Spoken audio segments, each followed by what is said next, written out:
Hello students of class 6. Today we will read the chapter 2, How the Dog Found Himself a Master.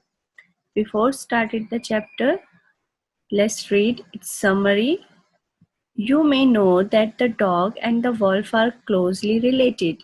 You may also know something about how over the countries human beings have domesticated and tamed wild animals. Here is a story about how the dog became a tame animal.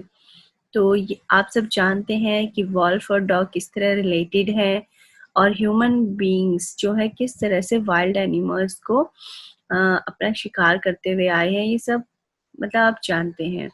Here is a story about the dog become a time animal. तो ये एक story बनाई गई है कि किस तरह से डॉग एक पालतू जानवर बन गया.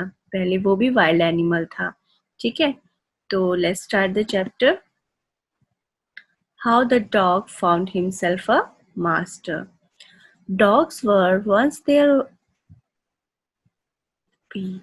Repeat.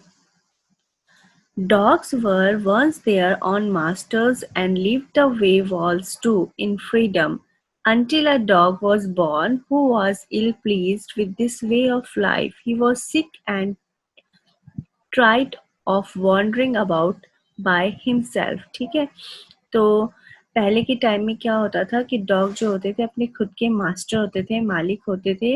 वो वॉल्व्स के साथ रहते थे, फ्रीडम से रहते थे, बिल्कुल आज़ादी से खुद अपने लिए खाना सर्च करते थे और मतलब हर कुछ खुद ही अपने आप से अपना सारा काम करते थे. लेकिन इससे जो था डॉग ना सिक, मतलब he was sick and tired of wandering about by himself. और जो डॉग था वो थक चुका था अपने लिए सब कुछ करने के लिए कि अपना शिकार खुद करना पड़ता था, खुद अपने लिए खाना ढूंढना पड़ता था. तो इससे वो थक चुका था. तो फिर डॉग क्या चाहता था, देखिए नेक्स्ट पेज पे. Looking for food and being frightened of those who were stronger than he. तो डॉग बहुत थक चुका था अपने लिए फूड ढूंढते ढूंढते और उनसे डरते हुए, उन लोगों से डरते हुए जो उससे ज्यादा स्ट्रॉन्गर थे. Then he thought it over and decided that the best thing for him to do was to become the servant of one who was stronger than anyone on earth, and he set out to find such a master. तो अब dog क्या चाहता था, क्योंकि dog जो है वो अपने लिए खाना तलाशने में बहुत थक चुका था और उन स्ट्रॉन्गर एनिमल से थक चुका था. उन स्ट्रॉन्गर एनिमल से छुपना पड़ता था, उनसे लड़ना पड़ता था. तो इससे डॉग जो है बहुत परेशान हो चुका था. तो वो क्या सोचता है कि वो डिसाइड करता है कि वो किसी ऐसे स्ट्रॉन्गेस्ट एनिमल का सर्वेंट बन जाएगा जिससे कि जो अर्थ में सबसे ज्यादा स्ट्रॉन्गर होगा. इससे फिर उसे कोई तकलीफ नहीं होगी, उसे अपने आप खाना भी मिल जाएगा और ना ही उसे किसी और जंगली जानवर से डरने की जरूरत होगी. ठीक है, तो ये पूरा पैराग्राफ में सेकंड में यही बताया हुआ है. Now third is, he walked and he met a kinsman of his, a big wolf who was as strong as he was fierce. ठीक है, वो चलता है और चलता है और आगे जाता है और एक वो बड़ी वॉल्फ से मिलता है. वॉल्फ होते हैं ना भेड़िया, उनसे मिलता है और उसे लगता है कि यही है वो. as strong as he was fierce मतलब होता है वायलेंट होना, मतलब शिकारी होते हैं ना वायलेंट, जो लड़ाई झगड़ा करते हैं अपने आप को. मतलब वो ये चाहता था कि वो इस तरह जो एक बड़ी वल्फ जो उसे मिली थी वो उसका सर्वेंट बनना चाहता था, ताकि वो उसे हर मुसीबत से भी बचाए, क्योंकि वो जो वल्फ होते हैं ना बहुत वायलेंट होते हैं और स्ट्रॉन्गर भी होते हैं. ठीक है, तो where are you going dog, wolf कहता है डॉग तुम कहाँ जा रहे हो. I am looking for someone to take up service with. तो डॉग कहता है कि मैं किसी ऐसे को ढूंढ रहा हूँ जिसकी मैं सर्विस कर सकूँ, सेवा कर सकूँ. Would you like to be my master wolf, क्या तुम मेरे मालिक बनना चाहोगे वल्फ. तो वल्फ कहता है I don't see why not. हाँ, वो कहता है कि हाँ मुझे कोई दिक्कत नहीं है, बन जाऊंगा. The wolf said and this agreed upon. The two of them went on together. और इस तरह दोनों राजी हो गए और एक दूसरे के साथ चल पड़े. आगे देखिए नेक्स्ट फोर्थ पैराग्राफ में क्या है. They walked and they walked, वो चलते गए और चलते गए, and all of a sudden the wolf lifted his nose, sniffed, darted quickly off the path and into the bushes and crept deeper into the forest. तो जो wolf और dog जब चलते जा रहे थे तो अचानक से जो वॉल्फ को थोड़ा खतरा सा दिखने लगा, वो है इधर उधर स्निफ्ट करने लगा, मतलब डरने लगा, moved moved suddenly, quickly move करने लगा और अपने रास्ते से हटके एक बुशेस यानी झाड़ियों के पीछे छुप गया, and crepe deeper into the forest, ठीक है, जो फॉरेस्ट के बिल्कुल अंदर जाके झाड़ियों के अंदर छुप गया। The dog was much surprised, जो डॉग था वो बहुत सरप्राइज्ड हो गया। फिर उसने पूछा, what's come over you master, क्या हुआ, मतलब तुम्हें क्या हो गया मालिक? He asked, what has frightened you so, तुम्हें इस तरह किसने डरा दिया? फिर वो बोलता है, वॉल्फ बोलता है, कांट यू सी, क्या तुम्हें दिखता नहीं है, there is a bear out there, कि यहाँ पे एक बियर है, and he might eat up both of us, और वो हम दोनों को खा लेगा, यू एंड मी। ओके, तो इस तरह से जो वॉल्फ होता है वो बियर से डर रहा होता है। ये देख के फिर डॉग क्या कहता है, seeing that the bear was stronger than the wolf, the dog decided to take up service with him. ठीक है, ये देखकर कि जो बियर है वो वॉल्फ से ज्यादा स्ट्रॉन्गर है, वॉल्फ भी बियर से डरता है, डॉग डिसाइड करता है कि वो अब जाके बियर की सर्विस करेगा। And he left the wolf, वो वॉल्फ को छोड़ देता है, and ask the bear to be his master. The bear agreed to this readily, तो फिर वो बियर से जाके प्रार्थना करता है, वॉल्फ को वो छोड़ देता है। फिर बियर से बोलता है, क्या आप मेरे मास्टर बनोगे? तो बियर भी इसके लिए एग्री हो जाता है। नेक्स्ट है हमारा, and said, let us go and find a herd of cows, I will kill a cow and then we can both eat our fill. तो जो बेयर है वो कहता है कि चलो चलते हैं, एक कोई काऊ का झुंड देखते हैं, मैं एक काऊ को मारूंगा और हम दोनों उसे खा के अपना पेट भरेंगे। ऐसा कौन कहता है? बियर कहता है डॉग से, क्योंकि अब जो डॉग है बियर की सर्विस में चला जाता है। आगे है हमारा 6th paragraph, they worked on and soon saw a herd of cows, but just as they were about to come up to it, they were stopped by a terrible noise. The cows were moving loudly and running in a panic in all directions. तो 6 paragraph में बताया गया है कि वो चलते हैं, आगे चलते जाते हैं और जल्दी उन्हें काऊ का एक झुंड दिखाई देता है। ठीक है, वो उसके पास जाने ही वाले होते हैं कि अचानक वो रुक जाते हैं ये देखकर कि एक टेरिबल सी नॉइज, एक बहुत डेंजरस सी खतरनाक सा शोर उन्हें सुनाई देता है, और जो काउज होती है वो भी इधर-उधर मतलब मॉइंग मतलब अपने साउंड में जोर से चिंघाड़ते हुए, चिल्लाते हुए इधर-उधर रनिंग करने लगती है, बिल्कुल पैनिक हो जाती है, वो भी हर एक डायरेक्शंस में काउज भागने लग जाती है। तो ये क्या था? ये साउंड कैसा था? The bear looked up from behind a tree and then he to run hesitantly deeper into the forest.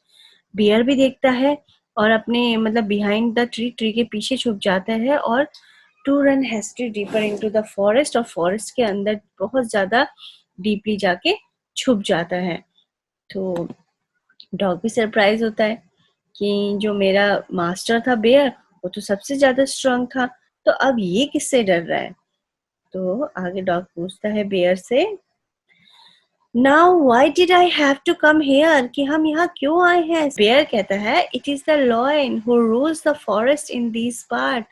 Bear कहता है, वो लॉयन है जो इस पूरे जंगल पे राज करता है। The lion, who is he? Dog पूछता है, लॉयन ये कौन है? डोंट यू नो, क्या तुम नहीं जानते? He is the strongest beast on earth, क्या तुम नहीं जानते कि ये अर्थ में सबसे स्ट्रॉन्गेस्ट एनिमल है? Well, then I will say goodbye to you, bear. I want a master who is stronger than anyone on earth. तो डॉग कहता है, ओके, तो फिर मैं तुम्हें गुड बाय कहूंगा और मैं बियर, क्योंकि मैं ऐसा मास्टर चाहता हूँ जो अर्थ में सबसे ज्यादा पावरफुल हो, स्ट्रॉन्गर हो। Then off the dog went to ask the lion to be his master. तो जो डॉग है बेयर को छोड़ देता है और लॉयन के पास जाता है और उससे मतलब बोलता है, क्या आप मेरे मास्टर बनोगे? द लॉयन एग्रीड, लॉयन भी एग्री हो जाता है to it, and and the dog stayed with him and served him for a long, long time. It was a good life, and he had nothing to complain of, for there was no stronger beast in the forest than the lion, and no one dared touch the dog or offend him in any way. तो जो lion जब agree हो जाता है तो dog उसके साथ रहने लगता है। बहुत बहुत बहुत समय बीत जाता है, डॉग की लाइफ बहुत अच्छी चल रही होती है। उसको किसी भी तरह की कोई कंप्लेन नहीं होती, क्योंकि वो एक ऐसे एनिमल के साथ होता है जो सबसे स्ट्रॉन्गेस्ट होता है। और फॉरेस्ट में भी किसी की हिम्मत नहीं होती कि वो डॉग को टच भी कर ले, क्योंकि डॉग जो था किसका सर्वेंट बन गया था, लॉयन का। ठीक है, तो अभी तो लॉयन की सॉरी डॉग की लाइफ बहुत अच्छी चल रही होती है, but one day the two of them were walking side by side along a path that ran amid bare cliff, when all of a sudden the lion stopped. He gave a great roar and struck the ground angrily with his paw with such force that a hole formed there. Then he began to back away very quietly. लेकिन जब dog की life बहुत अच्छी चल रही होती है तो आगे क्या होता है, वो जो दोनों एक बार हैं, कौन दोनों, लॉयन एंड डॉग चल रहे होते हैं साथ में। अचानक से उनको कुछ आहट सुनाई देती है अचानक से, तो लॉयन जो है रुक जाता है। He gave a great roar and struck the ground angrily. वो एक बड़ी सी दहाड़ मारता है और उस ग्राउंड में बहुत गुस्से से रुक जाता है और अपने पाँव को वहीं पे स्ट्रक कर लेता है। और वो इतनी जोर से अपना पंजा मारता है कि वहाँ उस जमीन पे, मतलब बहुत जोर से अपना पंजा मारता है। Then he began to back away very quietly, और चुपचाप वापस जाने लगता है।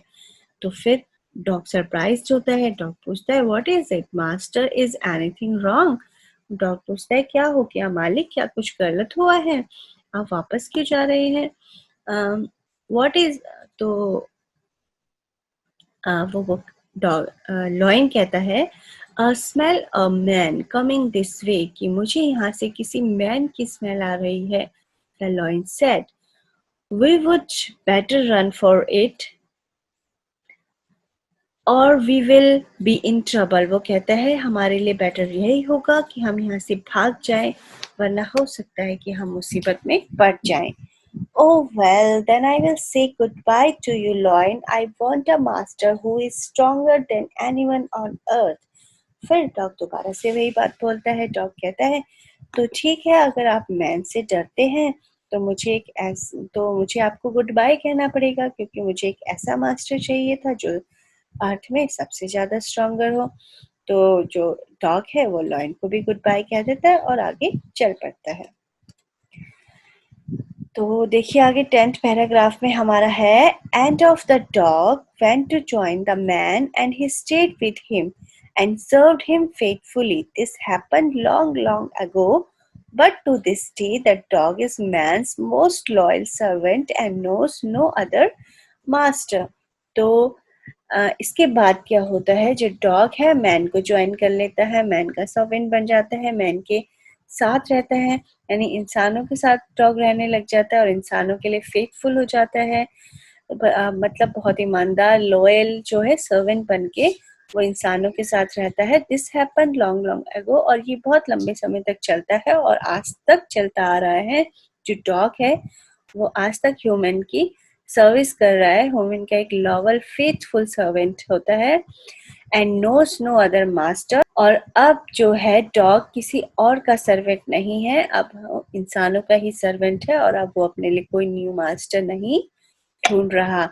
तो इससे पता चलता है अर्थ में सबसे स्ट्रॉन्गर कौन है, सबसे strongest human. Okay, now your chapter has been finished. कैसे लगा आपको चैप्टर? इसके क्वेश्चन आंसर मैं आपको अगले वीडियो में प्रोवाइड करूंगी। Okay student, bye, take care.